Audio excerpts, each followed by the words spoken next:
Welcome back to another episode of Cool Guys. I just got a super dope notification. This is the episode of the Bone Nerds podcast where we are squirrels.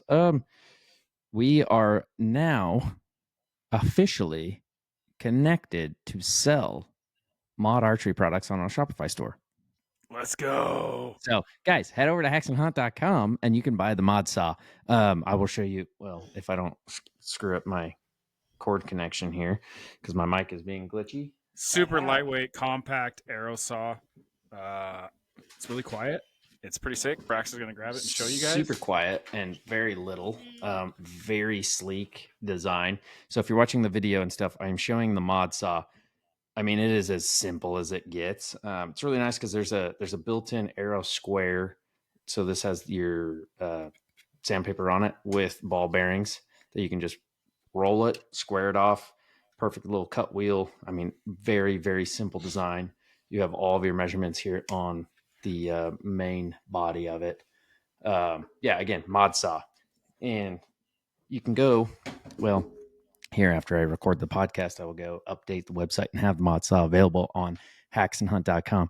We were partners with somebody, super sad that they're gone, but Black Ovis, may they rest in peace, is no longer a store, and really sad to see them go. However, that was really the only place that we saw the mod saw for sale. That was where we were introduced to it. That's who was nice enough to get me a mod saw and let me be able to use it. So I'm super pumped. Literally, as we're recording, got the email notification that we will have that on the website. So anyway. Yeah, that's awesome. What else is on the website?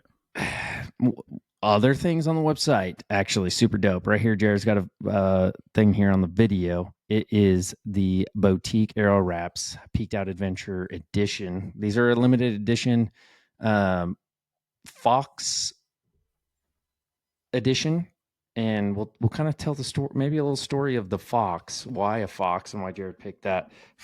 For the design. And those are on the website, hacksandhunt.com. You can pick those up. They're in 6.5 millimeter, 6 millimeter, 5s, 4.5s, 4s, 23 diameter, X bow, 25, 26, 27. Like they are in every shape and size that this you can. This is kind of what they look like on a shaft. Super cool, like I don't know, what would you call that type of graphic? Indian Aztec-y type. Yeah, Indian Aztec-y type. That sounds solid. Super official. But they're on the website as well. Yeah. And honestly, super well priced for custom wraps. Typically, like you get a blank color for more 15, than 16 or more, maybe 20, 25. And these are custom edition wraps for $19.99 on hacksandhunt.com. So swing over the website. It helps support us. It helps, support actually quite a few different people. Boutique helps us, helps you have cooler wraps, cooler arrows. So anyway, yeah, we'll come out with a few different designs. Let's admit half the battle is looking cool. Yeah. If your arrows don't look cool, they're not going to fly good. So no, they won't fly straight at all. They won't even tune. No, you have to have cool wrap on it. Guys, 2025 is at a wrap. This is the last few weeks of 2025. And we've been so consistently inconsistent with recording podcasts. We've had Mental Health Mondays for like 3 Mondays in a row, and then we kind of fell off and life hit us. And to be honest, isn't that what life's about? Life gets in the way. And it does, yeah. That's why we had those podcasts, those episodes rolling. And I know we're going to do a few more of those, get those back rolling.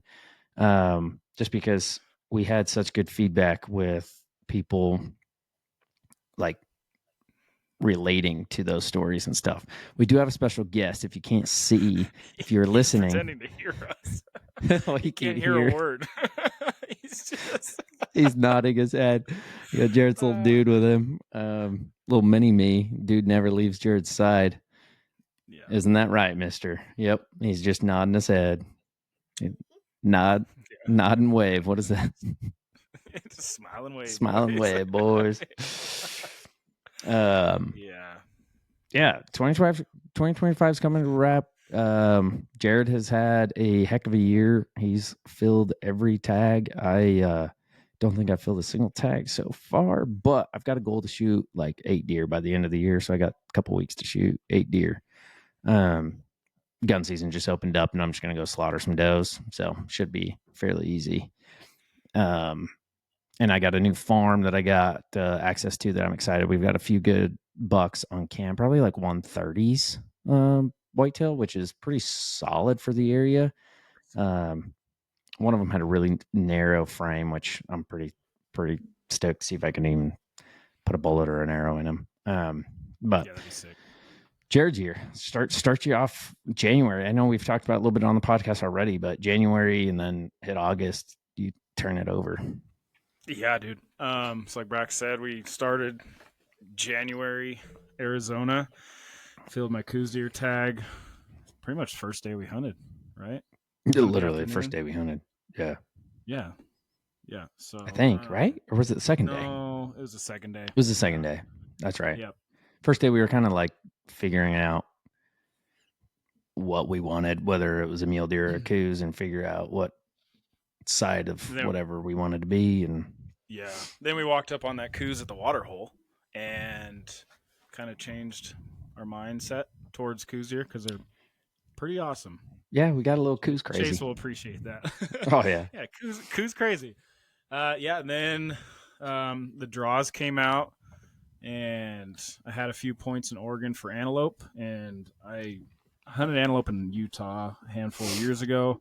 Fell in love with antelope hunting, so my dad and I both actually drew an antelope tag in Oregon. Not a very hard unit to draw, but finding a good, respectable antelope buck in that unit, and let alone killing one, very, very, very hard to do. Um, we ended up seeing quite a few numbers, but not comparable to a lot of better units. So my dad and I both tagged out there. Braxton flew in from Tennessee, and he filmed the whole thing, and we got probably the most epic kill shots on film that we have seen, let alone filmed. Pretty epic. Both antelope died in sight. Both two completely different tactics on killing them. Pretty epic. We're gonna try to get it entered into the Full Draw Film Tour. Brax is cranking away on that. Yeah. Spent woke up at like 1 a or went to bed at like 1 a.m. and then woke up at 7 and started right back at it. And there's so much that goes into these dumb little edits that people have no idea. I mean, you're editing not only the video but the sound, and then you're trying to color grade the video, then you're trying to add special effects and different graphics and different things, and I'm not good at it, so it takes me a very very long time. He's not agreeing with you. He's like, yeah, you suck. But then we bounced into, oh gosh, well, we went to Idaho for archery. The unit we ended up in was brutal, to say the least. Hunted there for 4 or 5 days, and then we bounced into the backcountry of Utah, which that was an incredible experience. I had a blast. What were we, 5 days? 4 days? I mean, we were in elk every day. 4? In the Utah one, Yeah, because Idaho sucked. Sorry, yeah. I'm currently adding that mod saw into the store as we're recording. So if I am a little As Jared's sidetracked, talking. yep, as Jared's talking. But yeah, we got into a bunch of elk. The rut was, I mean, non-existent until like the last day of season, which it's a bummer in Utah. The season dates for archery, it's just brutal. It's like if you get any rut, it's the last couple days, if not the last day that we experienced. Got hammered with some storms, but that was that for Utah and Idaho archery elk. Come honestly, like this year was kind of a weird year for me as far as putting time on the mountain. I didn't put much time. It was a lot of family time. It was just working. just hanging out and stuff like that. And my parents came to visit first week in November, and Casey, who we've talked about on the podcast before, and my parents were all over for barbecue. We were just hanging out, watching a duck football game, and we're like, let's just go have church on the mountain. And we were gonna go for a drive, gonna read the Bible and try to glass for some animals. And is that funny? And parked the truck. Daylight hit. I spotted some elk, made a stalk, and killed a bull on Slaughtered a bull. slaughtered a bull. Slaughtered a bull. And yeah, I've been trying to kill an elk. Hey. I've been trying to kill an elk on this hunt for 9 years, and just went up with my dad and Casey, and I spotted it, and I put a stalk on him, and for some reason it felt too easy that morning, which is how it goes sometimes, I guess, when you're successful. But yeah. Oh, before that, I had, so Utah has a dedicated deer tag, so you can hunt archery, muzzleloader, and rifle. Didn't do much muzzleloader because my muzzleloader still has a scope on it, and they passed a law where you can't have that. But I took this little squirt and his brother out to find a buck. There was zero pickiness involved in that, and we were able to actually kill our first deer together. So epic. That film is on the Haxton YouTube. The Arizona hunt is on the Haxton YouTube. Yeah. So then I didn't film the day that I killed the bull. I just did a couple little things with my phone. I'm like, I didn't even take my pack. I didn't take a coat or a jacket. I didn't take my camera. Nothing. I just took my bow and just kind of lived in the moment, and it was pretty awesome. A pretty epic stalk. Unfolded pretty much perfectly. Yeah. And then the Idaho archery elk tag turns into a cow tag. Then I went up to Idaho and I met up with my buddy Tate, who owns Process Based Hunter, which, you know what, we need to have him on the podcast and talk about exactly what he does, because it's honestly, it's really, really cool what he offers. Yeah. Anyways, went up with him and killed a cow, and yeah, went 5 for 5 this year. That's crazy. Yep. That's 5 nuts. 5 tags filled. Yeah, Jared and I talked a lot about like what our goals or our purpose in with like hunting and what we want, like how we want it to be versus like there's been years where we're caught up, you know, we got to shoot the biggest buck, biggest bull. It's just big competition against people on social media that you don't even know. And we just kind of really took a step back and realized it's all about the memories and creating those experiences, one with family, two with yourself or with buddies, whatever it might be, something that's meaningful.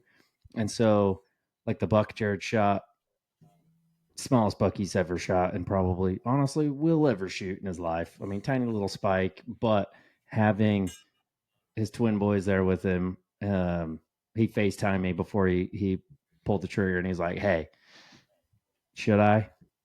And I had one thing to say. I said they won't ever forget it. Like those kids will have that for the rest of their life. And if you think back when your dad took you hunting for the first time, whether he shot a big buck or not, like it's just about being out there. It's just about having fun, creating these experiences, and doing it for the right reasons. There's a lot of hate against people that shoot small animals, like, oh, let them grow up, you're ruining the herds and all this different stuff. It's like, no, listen, if you want your kids to be able to hunt in the future, you got to get them into it. If you go so hardcore, you got to shoot a 200-inch buck, they're not going to enjoy it. It's not going to be an enjoyable experience. And like, it's, I don't know. We took a step back and just realized what really matters to us, what hunting means to us, what we want to pursue or pass on to our families, to our kids, or to friends and stuff. And so we had a lot of conversations in the woods this year about like what purpose we wanted to accomplish with any sort of hunting. Like obviously if a 200-inch buck walks out, we're going to be stoked. We're going to shoot a 200-inch deer. Yeah, But it's we're always not. going to try to kill the most mature animal. Yeah, yeah, absolutely. But it's honestly experience over size. Memories over everything. Yep, memories over everything. We do have a short break for technical difficulty. Jared needs to unplug and plug in his microphone, which happens at 20 minutes, 15, 20 minutes every time. Is that better? No, it's still doing it again. Wait, no, you're good. Hello? You're good. It stopped. Okay. Okay. Why? I don't know. It just gets tired. It It gets gets tired. fatigued. We need Dude, to work this thing out it's on more. a perfect timer Say hi. every time. Hi. Hi, Valor. What's up, dude? Did you? Um, I guess you can't hear me. I he was gonna. can't. Valor, did you go deer hunting with your dad this year? Yeah. Did he shoot a buck? Talking the microphone. Yeah. Yeah. How was it? Was it a lot of fun? Yeah. It Yeah. was. What did you guys do when you shot the buck? We just cut it up and go home. You cut it up and went home. Yeah. Did you have fun? Was it the best hunt you've ever been on? Mhm. Yeah. Do you think you'll remember it forever? Yeah. Yeah. Do you want to go again? Yeah. You do? Do you want to go next year? Yeah. Yeah. Do you think you want to shoot one yourself too? Yeah. Yeah. But I'm not big enough to go by myself. Yeah. You got a few more years, huh? Mhm. Yeah. What was your favorite part? Cutting it up because he saw it. There was a big hole, and then he just saw it super close. Yeah. Okay. All right. He's. Yeah. So I did best shot on the deer the first time. The funny thing is, smallest deer in my life, right? Worst buck fever I've ever had in my life. If you go back and watch the video, when I go to click the all in, Shaking. code hacks and all in, shaking. I'm like trying to push the button, and that never happens to me. Mm-hmm. Yeah. So shanked the shot, felt terrible, and yeah, the finish off shot with a 300 PRC at close range is not ideal. You know, sometimes you got to do what you got to do, and sometimes that happens. So, and your kids will make sure that you stay truthful and tell every detail of the story. Yeah, they're always like, yeah, but he didn't make a good fish shot, but he got it. He still got it. Yeah, we eat it. His favorite part's cutting it up because it had a big old hole in it. But yeah, but like to expand on what Braxton was saying, this year by far was was one of the best years of hunting I've ever had. Every single hunt meant something more than just killing. Gosh, every hunt had its emotional phases to it. Every part of it was all just really, really special, and it really, really reminded me why I do all this. And yeah, I think it was a much needed season as far as getting back to the roots. Yeah,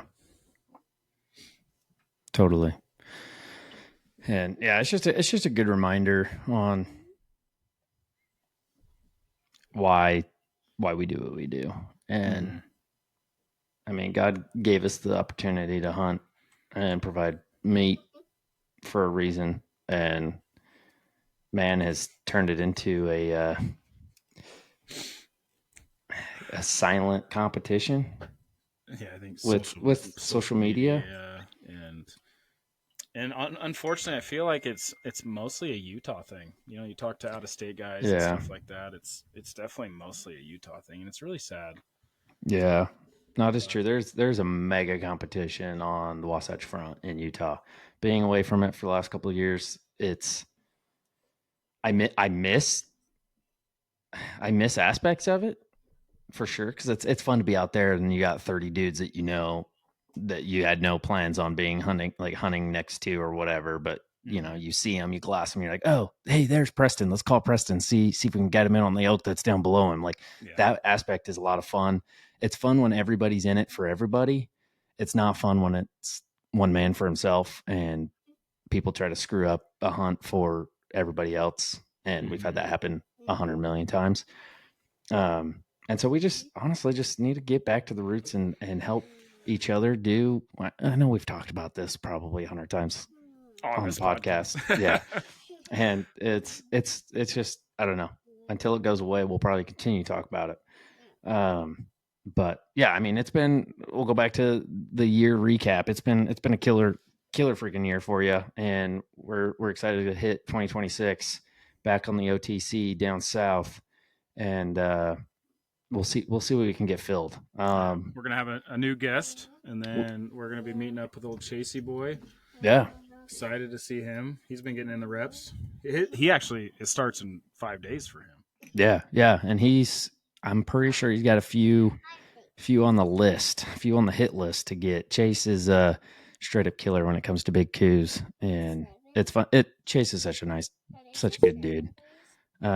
I'm excited to get down there and just hang out and have a good camp. And whether or not I tag out, I'm just stoked to be down there. That's honestly one of my favorite hunts. Yeah. Well, my goal is to get Cade's kill shot with a kill shot. If you go back and watch the video on Hex and Hunt YouTube, great coos buck. I mean, a solid 100-inch coos. And it haunts me to this day that, but that's not what it's not about killing all the time. So I didn't kill. I let Cade, he had first dibs on the buck. So I was respectful and just sat sidelines at 65, 70 yards for, I don't know, it felt like 3.5 hours. It was probably about 15 minutes. Let Cade try to get in close and he got within range, but it was just a little too late. Buck was too on high alert and jumped even before the arrow was let out of the bow. It's kind of like reaction shot. I mean, it happens to the best of us, but it would have been an epic kill shot video, no doubt. Jared was right over his shoulder behind him 5 yards or so. You would have seen the whole arrow flight straight into the heart of that thing. So hopefully we can get that again. Maybe like a replay of that big like 170 buck that I was on at 60 yards. That was so fun. That was so sick. That one branch saved that deer's life where I couldn't get a shot. Yeah. I know. Yeah, and everything was falling out of my bino harness, my release, my binos. I mean, all we needed was the does to feed towards us instead of away from us. Yeah. That buck was rutting hard. He was mountain does. He was feeling frisky. Had we had a day that it wasn't 40-mile-an-hour winds all day long, we probably would have gotten in on him again and got him killed. But that was the last day of that hunt, and now it's time for redemption. Yeah, maybe that'll be the film title, even though I feel like it's been used 100 times on YouTube. Because every hunt is redemption, honestly. Yeah. Let's be honest. Yeah, I'm curious to see what. Sorry, guys, I got getting over sickness. I got terrible cough still, but I'm curious to see what we start seeing first.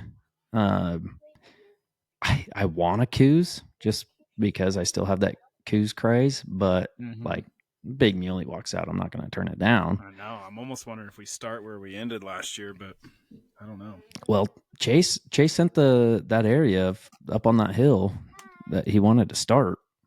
You know, the big mountain behind where those bucks were. That's where he was thinking about starting. I think he's been glassing and scouting in that area. Oh, okay. There's coos up there. So coos are up there. The mule deer are down in the flats. So, I mean, we could be in that general area. And if 180 buck walks out, it's game on. But if we make it to the mountain and find a 70-inch coos, it's game on. Yeah. I don't think Brax is going to be passing the coos that he was passing last year. No, dude, that one buck that was on that cliff, I definitely should have shot. He was solid. That would have been epic. He was a solid buck, and wind was good. He was chill. We had the opportunity to probably just sneak up right over the top and have a 15-yard shot. But you know, you live and you learn. And it wasn't that he wasn't big enough. It was like, do I It was want it to early on. end? It was Yeah. early. It was day 3, I think, of the 7 Yeah. days that we were out there. Looking back, obviously, it's like, I don't pass a buck that you would shoot on the last day. But it was like, I wanted to keep hunting, kind of. Yeah. We Well, got that's the thing. It's like, are you there to fill a tag, or are you there for the memories? yeah, And I think yeah, if you're there to fill a tag, don't pass something up on the first day you shoot on the last. But if you're there for the memories, it's kind of a different little ball game. yeah, no, for sure. And that last year, I had killed freaking 15, 20 deer up to that point, and so I wasn't in need of meat, and it was all more of the experience of being out there hunting with you guys, since I'm not out there anymore consistently. So being out and having fun. So yeah, dude, I'm thirsty now. I haven't killed anything this year, so those spikes better watch out, bro. I mean, remember what was that funky buck I flung an arrow at? Remember Oh that? gosh, yeah, that mule deer that After we climbed up the cliffs. said, "Hey, if we can get on these rocks without him spooking, I'll fling an arrow." Dude, the sun was in my eyes so bad I could not see. So, needless to say, I clean miss, far clean miss, Shanked it. complete shank. I couldn't That's I couldn't hilarious. look through my peep and see my sight because the sun was so bright. So I had to look outside my peep and try to. Obviously, it didn't work, About but 3 feet to the left. mm-hmm. Yep. What are some? I don't know. What are some other things we need to recap or talk about for going into 2026? I don't know. I think we're gonna. I think our goals for this podcast. Maybe we'll cover that real quick. Yeah. If you want to dive into that. Yeah. Real quick. Yeah. Guys, a little bit of some goals and things and thoughts that we were talking about is taking a whole different take on the outdoor industry podcasting. Everybody, let's go talk to Taylor at Dialed Archery, right? Let's talk to him about the bow site. Let's talk to him about hunting stories. Like, everybody does that, which is fine. There's nothing wrong with that. But we want to kind of do a different take where it's like, okay, let's get to know Taylor. Let's talk to Taylor about mental health. Let's talk to him about his reasons why, and talk to him kind of getting a personal level with these companies and the people that represent these companies. And I mean, like Tracer, I didn't know. Jared had to tell me this because I kind of guessed, but I didn't fully know. Like, the product names, AD, the tripod, AD, the Tracer, BC, it's literally AD and BC, before Christ, after death. Like, it's Yeah.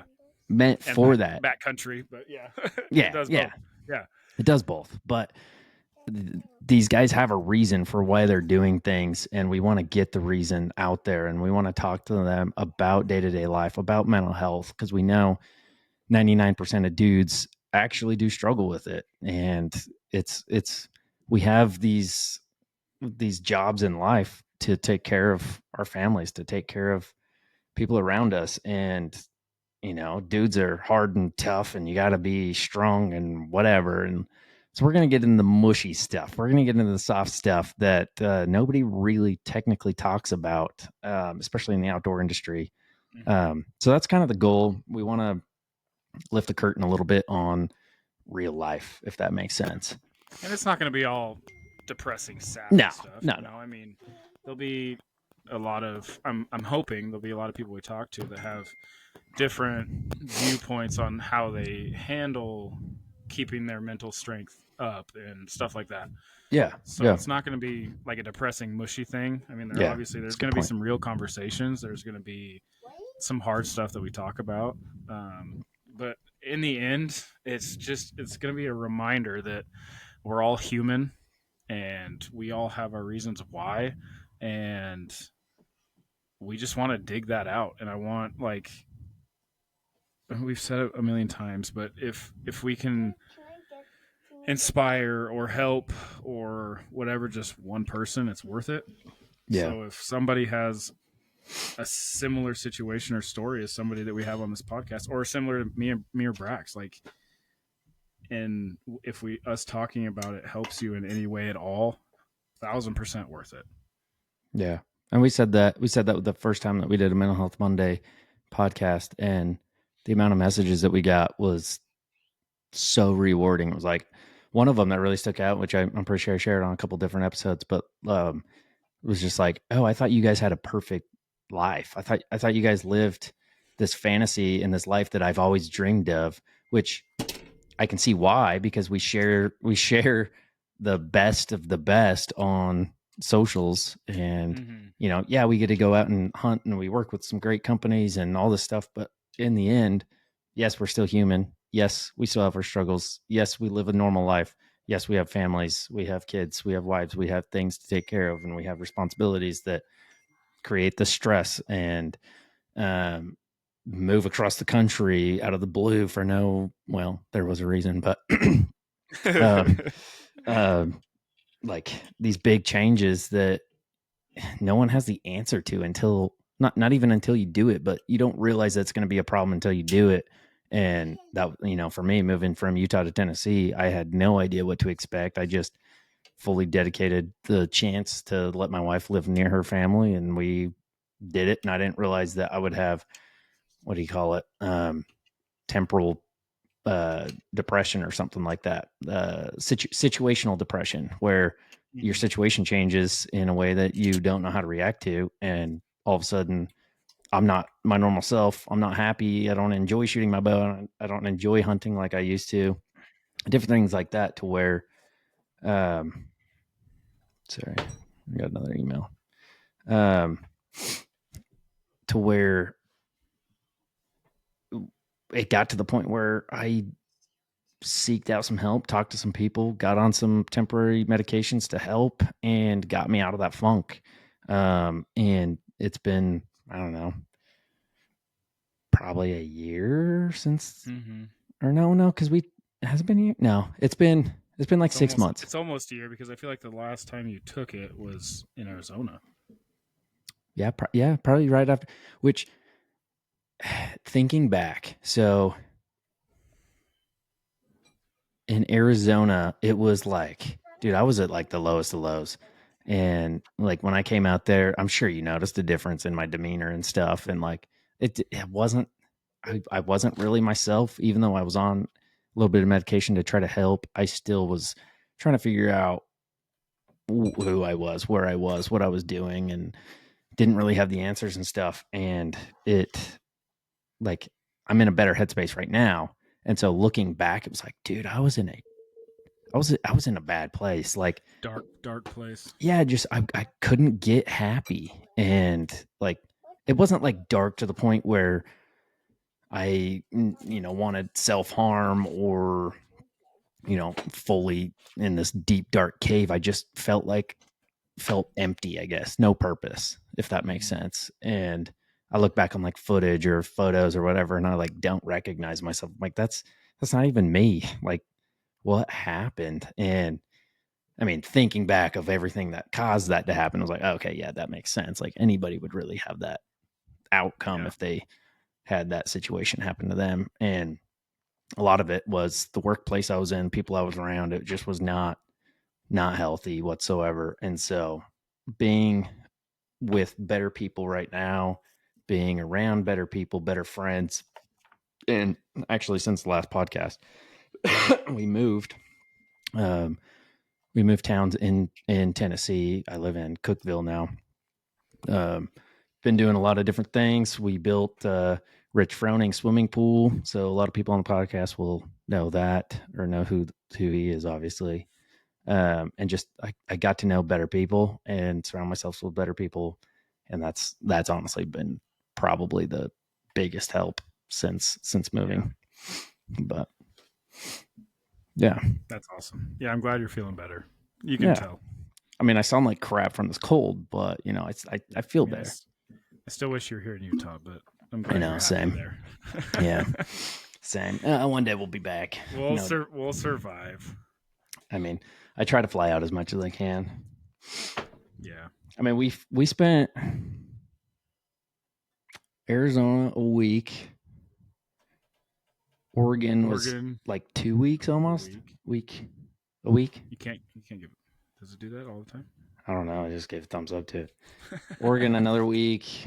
Idaho, Utah another 2 weeks, week and a half, whatever that was. Yeah. What is this? And then Arizona again, well, for 2026. But I mean, that's almost a full month being out there. So Still have this. I think I'm gonna film a bunch in Arizona with it. you should. I'm gonna get another disposable camera, Yeah. and I'll probably get. Yeah, I'll probably we're get. trying our best just to go back to just having fun. Yeah, And just the good days. You think back on the good old days, and why can't those good old days be today? So we'll make them today. yeah. So I'm excited to get the disposable cameras developed. Speaking Yeah, of, I need to do finally. that like now before I fly out. we should have brought it to Idaho and Utah. Oh yeah, we should have. Guys, I think I talked about. I don't know. Anyway, I took a disposable camera, one of those cheap Kodiak disposable cameras where you got like 25 photos, and we did it on our Arizona hunt last year, and it was like 1 to 2 photos a day that we would dedicate. Just taking a picture of the dudes hanging out. A lot of them probably consisted of eating hot dogs in the tent at night. Some were kill shots with Jared's buck. Probably 90% my shirt's off. 100% Jared's shirts off. And I don't remember what those photos are. So I've got to get those developed and sent in so I can see what pictures are actually on there. It's kind of like a little time capsule that I'm excited to open up. But it's just a good reminder of just the simple things. And you don't have to have a $10,000 camera to take a photo to actually enjoy. It's a trend right now to have the crappy photos. Honestly, we got really we got is. Eric with the what 8mm, whatever it is. Andy Cam. Yeah, like, yeah. dude, it's awesome. It's so epic, just throwbacks. Mm-hmm. And that's another thing we can deep dive into as well is gear for camera stuff. And I mean, obviously not right this second, but another episode that we can talk about because we do get a lot of people asking questions. Mm-hmm. Recently, I've had a few people ask about how to reach out to companies and work with companies, and like there's a lot. There's a lot, and I'm going to go on a big tangent now because throwback to the beginning where you get 5 views or 5 likes or something on a video or a photo or whatever, and it's like, oh, that sucks, these guys are getting 1,000 or whatever it is. Like, congratulate yourself on these small wins, because now Jared will call me and he's like, dude, YouTube's sucking. And I'm like, what is it? And he's like, bro, we're at 200,000 views for the month. It's not good. It's not good. And it's like, you're right. It's for what we had been doing. We were pushing over 1 million in a month, which was pretty freaking epic. 200,000 views on YouTube channel every 28 days minimum.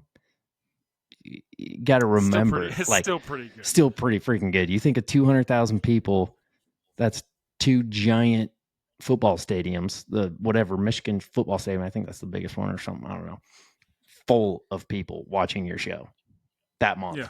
That's it, that month. Yeah. And like just remembering like those little things that, I don't know, the successes. Like, I find myself like, oh crap, YouTube went down or Instagram went down. We gotta get some more stuff, and I'm so bad at posting and stuff, and so that's why you'll see me posting some really funny gay reels, because they do really well, and it's funny, and people enjoy it, and it gives everybody a little laugh. I just and posted everyone one. likes a chance to pick on Jared because I make people feel so insecure. This is true. Jared. That brings up another point that I said I was going to talk about. Bringing Jared onto the Hexen YouTube it's so funny to go back, because like I got some hate, but it was never personal. It was all like, that bow, you only like that bow because it's a Hoyt or it's a whatever. And now you're getting paid to say that. Now all the negative comments are like how much gear Jared's on, and if you don't do a certain amount of curls and all this stuff, people just make fun of because his bicep vein is ripping out of his shirt. And it's funny, just because I know Jared, and the dude's never not working out or eating healthy. I don't know if people lived the way that Jared lived, they would look the same way. But I mean, maybe. I don't know. Just kidding. He's got good I genes. got some genetics. Yeah, pops. You should see his dad. Well, you guys will see his dad in the Oregon film. Both guys are just completely shirtless 99.9% of the time. Yeah, Dad killed it. His antelope. Spot and stock. I don't even want to ruin it. Oh, you can ruin it. You're good. Okay. So my dad spot and stocked. There's always controversy on, oh, you have to have camo. No, you wear solids. To be honest with you, my dad proves everything wrong because he kills in whatever, and I think he's killed more animals half naked than than he has with clothes on. He killed this antelope. He had a cut off Bomar shirt, right? It was Bomar, 100% vegan, 100%. or 100% bow hunter, I think. bow hunter. Yeah, 100% bow hunter. And he's wearing his shorty Mountain Ops shorts. And then smokes his antelope spot and stock. I mean, his shorts were camo. Come on, they were like the. They were one of the limited edition camo. Dude is out there in his crispy boots with these booty shorts on, absolutely crushing. I'm sure Jared's gonna pull up a photo real quick. Oh yeah. And I just have a brown T-shirt on. I don't know. I can't. I think I was wearing like a just army green shirt or something. The camera right there. Dude's got shorts and a sleeveless cut shirt. Just a absolute badass. stud. So sick, dude. And the way that went down, dude, was the most Indian-like spot and stock on any. I mean, that picture, the picture that I had you guys take with, yeah, that one's super dope. That's the cliff where he walked up on. The antelope was up top. We got to find this one too. That one? Yeah. This guy. Oh, that one. Yeah. So people made fun of that one too. Yeah, people made fun of that. How sick is that? That's freaking straight up. I think it's just awesome. Indian. If you go to my Instagram, I posted August 15th. Jared and I both posted it. It is a black and white grainy photo that I took of the antelope quartered up on a stick in the shade under the cliff. Dudes are shirtless. I mean, oh, dude, it was so funny. It was epic. I mean, it was awesome. There was arrowheads. Well, there was so many arrowheads. That there's some Indians that did that same exact thing. Maybe they didn't take absolutely. A photo half flexing, but oh, they did for the ladies. Yeah. They did a chant right there, no doubt. But it was pretty epic. It was, yeah. That hunt will go down in history as one of the best that we've ever done. Yeah. Follow along on our social media, this podcast or whatever, so we can announce if it's going to be in a full draw film tour. We're going to try really hard. I'm going to be surprised if it doesn't get accepted in because it's pretty dope, and Braxton won't show me, but I have a feeling of the vibe that it's going to give off, and I think a lot of people are going to like it.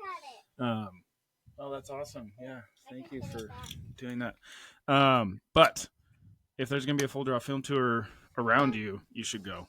Even if we're not in it, but you should go because they're pretty cool, and you can win tons of prizes. Oh, dude, I went to one.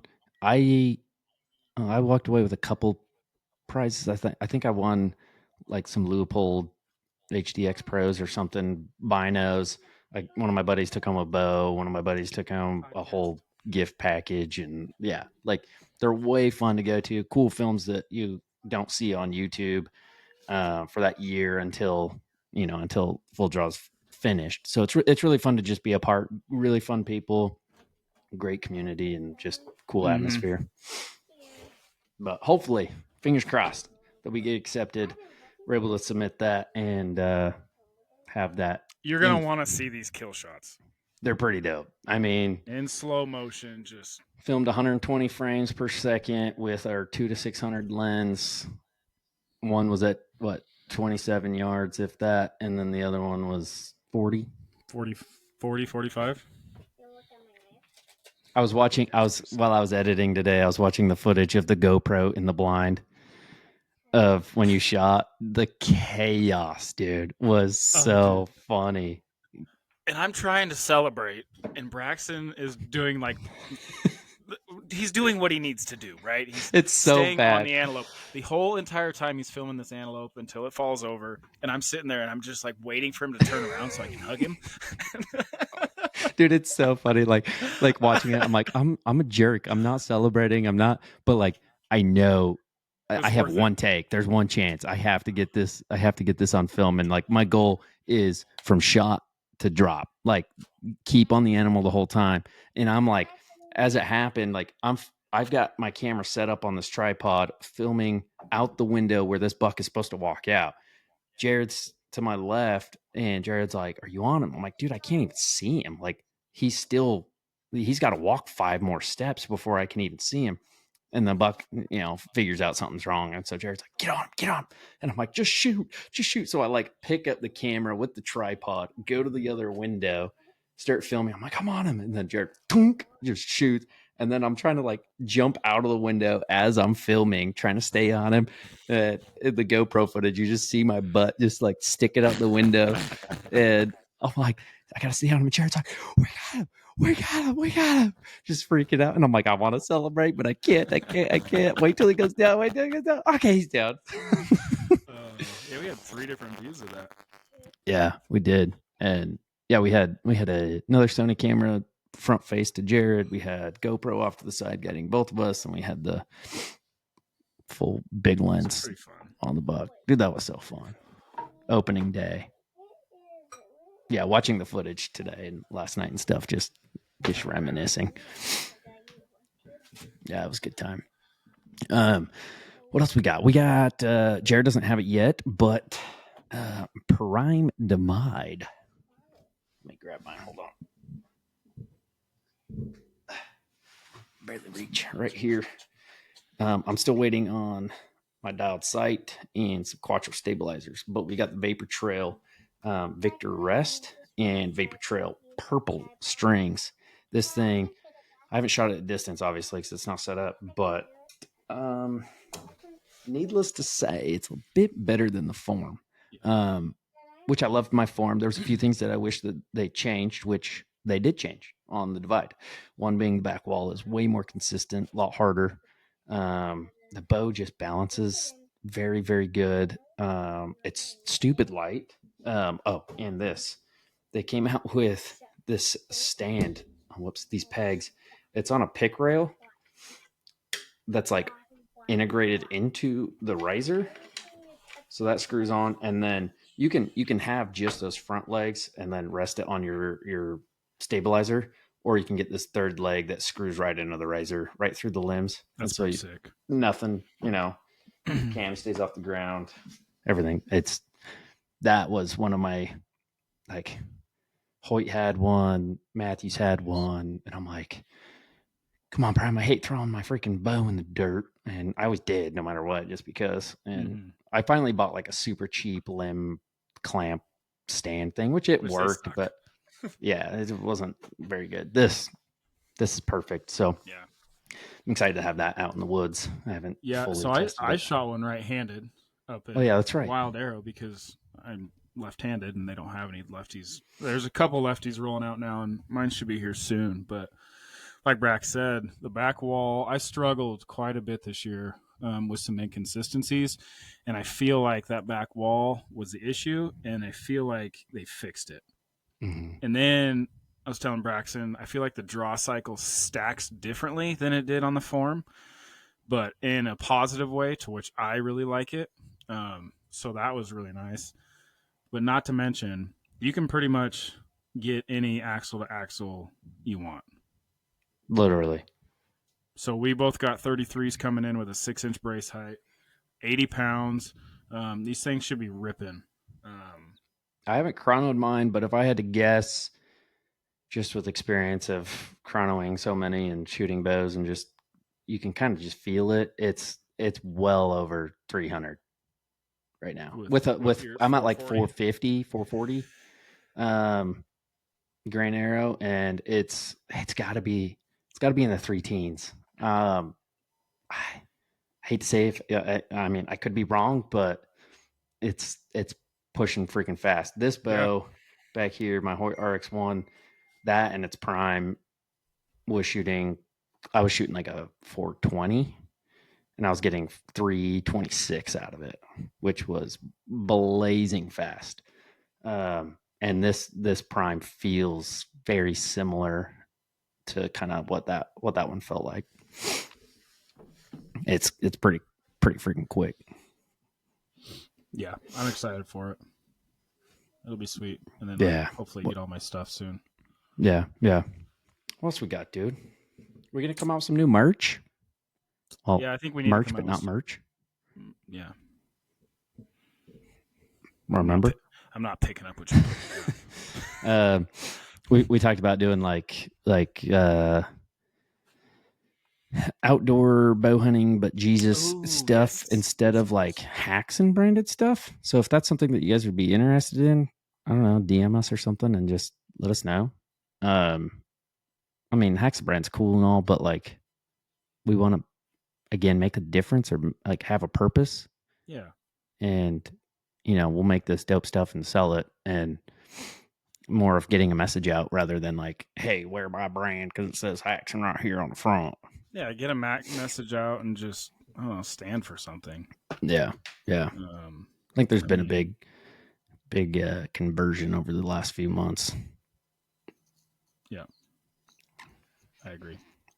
And we're definitely, I mean, if you can't tell by our videos and our posts and everything, I mean, would you write in our media kit, God first, faith first?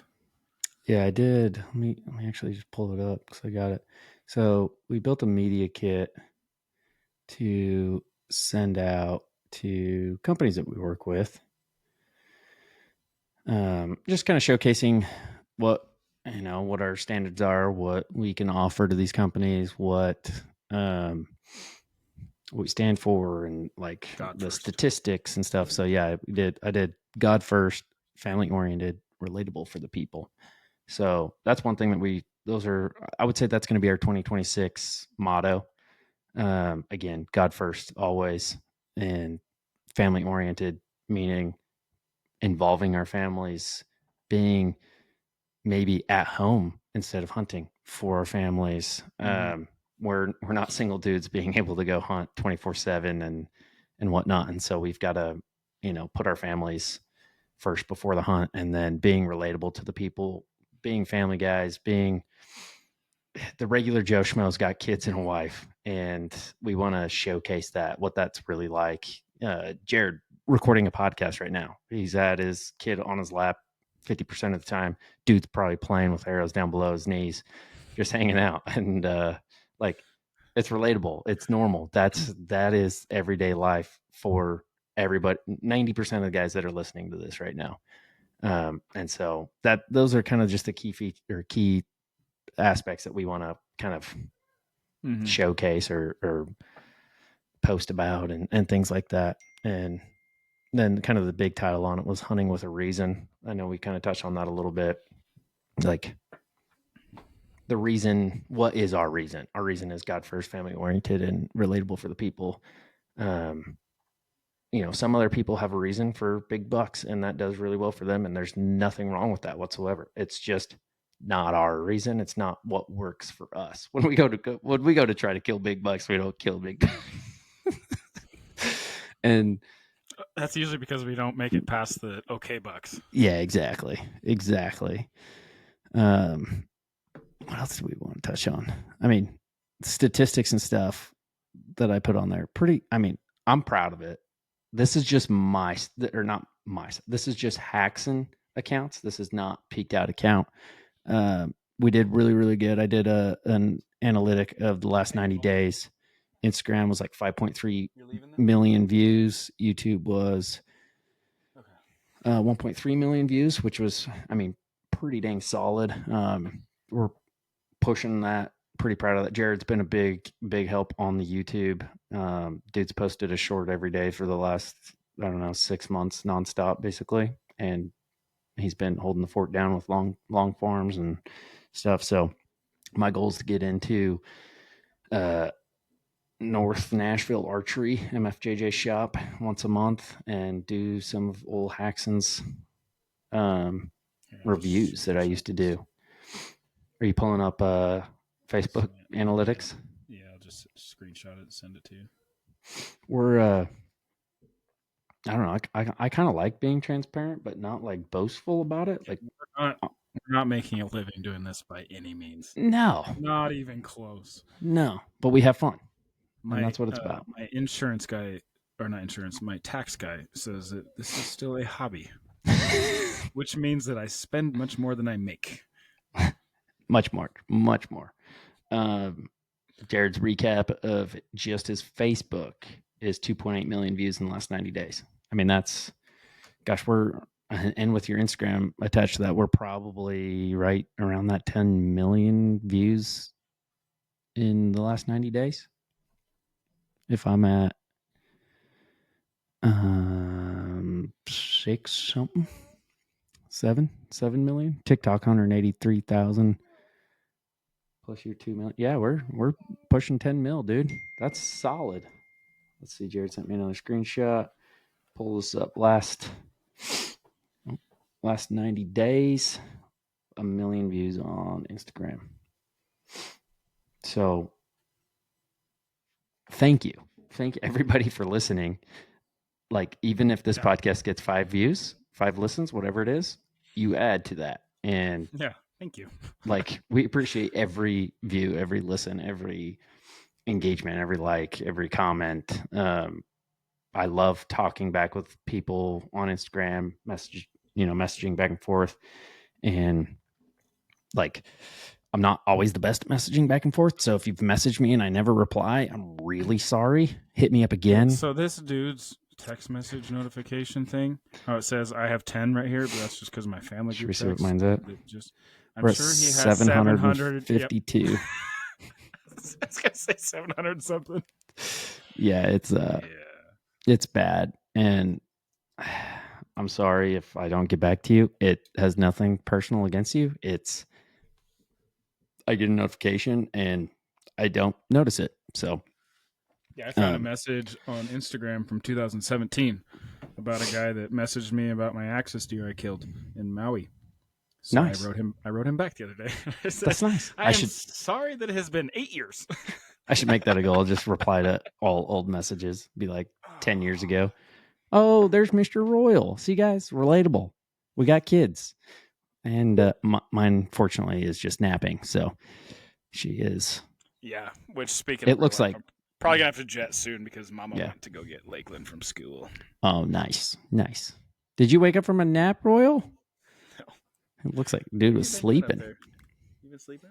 No, I was making my sword. You were making swords? No, I was making my sword. Your sword? Yeah. Well, guys, it's gonna. I mean, basically, we're here at an hour. That's it. That's great episode to get back to it. That is a recap of our 2025, and we are looking forward to making more episodes and recording, and just not holding so much pressure against ourselves, but doing this as needed and as wanted, and just we'll be it's for fun. So we're excited to get some more stuff out to you guys and interview some fun people with different topics that most people don't ever really cover. So thank you for listening. Really, really do appreciate it. If you haven't already, subscribe. I think on Spotify is kind of the main channel here for this, and or the Bow Nerd YouTube. And then go over to Peaked Out Adventures on Instagram. Follow Jared if you don't already. Follow Hacks and Hunt on Instagram, and then go to the Hacks and Hunt YouTube page. And then if you want to fully support, go over to hacksandhunt.com. We got a little bit of merch on there right now. Nothing too crazy.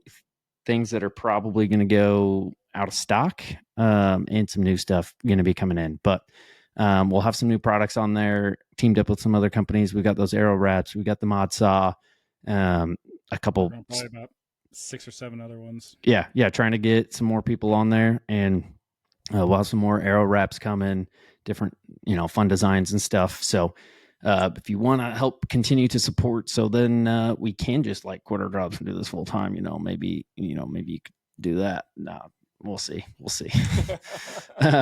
But we really do appreciate everybody's support. Honestly, it's rewarding to hear feedback and just meet new people and have these relationships with people from posting stuff. So anyway, hopefully you guys got something out of this episode, and we'll catch you guys on the next one.